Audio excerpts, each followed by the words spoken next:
Hello, I'm Keith Johnston from Cultivating Leadership. One of the delights of modern technology is that we can now have virtual or remote meetings, and it really feels like we're all together in the same room, except we're not. And that poses us a number of challenges in how we run those meetings. I've had quite a lot of experience in running virtual meetings. I was the chair of a global non-government organization for many years, and more recently I've been chairing the leadership group in Cultivating Leadership, and virtually all our meetings are run remotely. So what makes it hard? Well, it's hard because not being in the room and not being physically present with other people, we miss a whole lot of cues about what's going on. We miss a lot of the emotional tone of the meeting. And secondly, we're also literally not on the same page often. We can't see that what bits of paper are in front of other people, or what ideas have been written up on whiteboards or on the wall. And so we can't kind of focus in on the same set of ideas at the same time. And then those two things come together in what I call a tech paradox, in the sense that there's a whole lot of cool technology at the moment that helps us to map ideas remotely and to be able to see them. But if we're looking at the ideas that are being mapped, we're looking at that technology, we're not engaging with each other. And when we're engaging with each other, we're not seeing the mapping of the ideas. And that doesn't happen. We get both those things together when we're in the room together. So what can we do?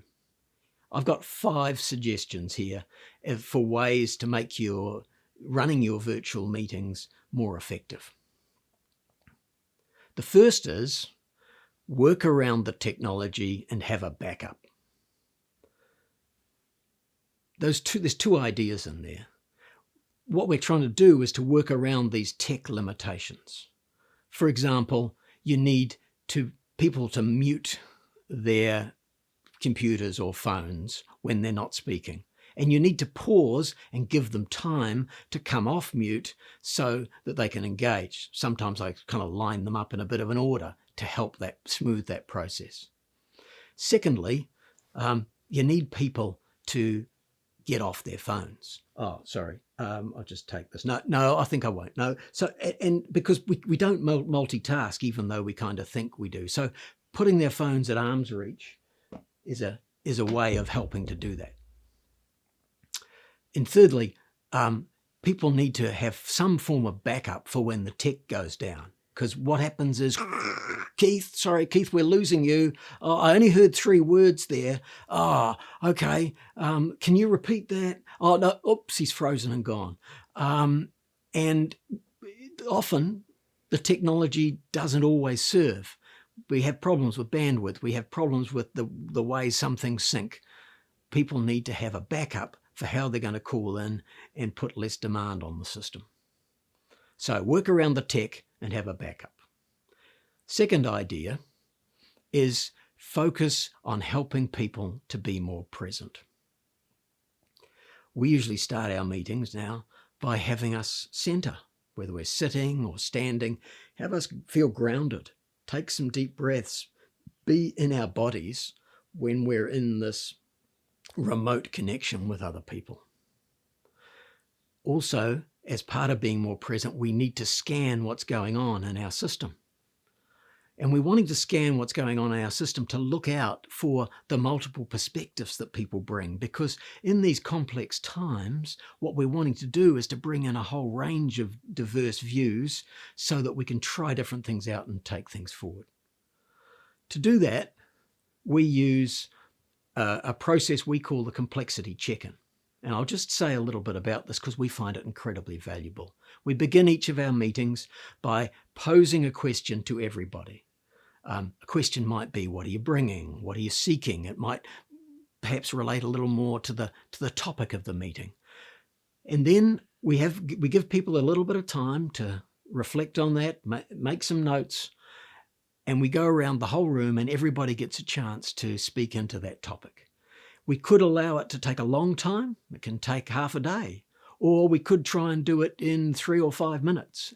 But either way, it's valuable because it gives us a scan of what's happening in our system.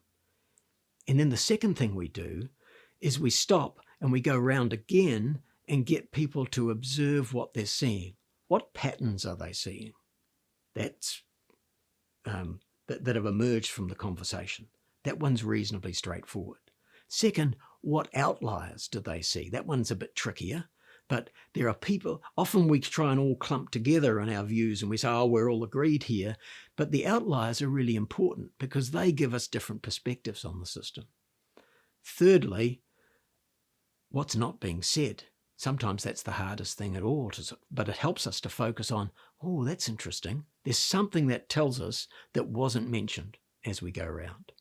So there's some approaches for helping people to be more present. I sometimes use those in the middle of meetings as well. And it often helps us to be formal as we go through some of these processes, to be more formal when we're doing it remotely than when we're doing it in person, because it gives us space and control, and it enables also the quiet voices to come into the room. Third suggestion is to get clear about what really matters. What's the nature of this meeting that I'm looking to run or facilitate? Is it a meeting that's trying to deal with complex situations where there isn't a right answer to be found and we need to be exploring things? Is it a meeting where we're trying to drive into resolving a certain issue where there is a thing we can work out and we can analyze it and we can come to useful conclusions and break it down into steps? We need to converge. Or perhaps we're in a chaotic situation and we're needing to start taking action. We're needing to check those things off. It really helps to understand beforehand, are we going to be diverging and exploratory? Are we going to be driving in to try and resolve things and converge? And that might vary between different topics that you've got on the agenda. So get clear about what really matters and how you're going to approach it. Fourth thing is go slow and be flexible. Now, obviously, I talk quickly. As I get amped up, I want to sort of talk in. I talk over people at times.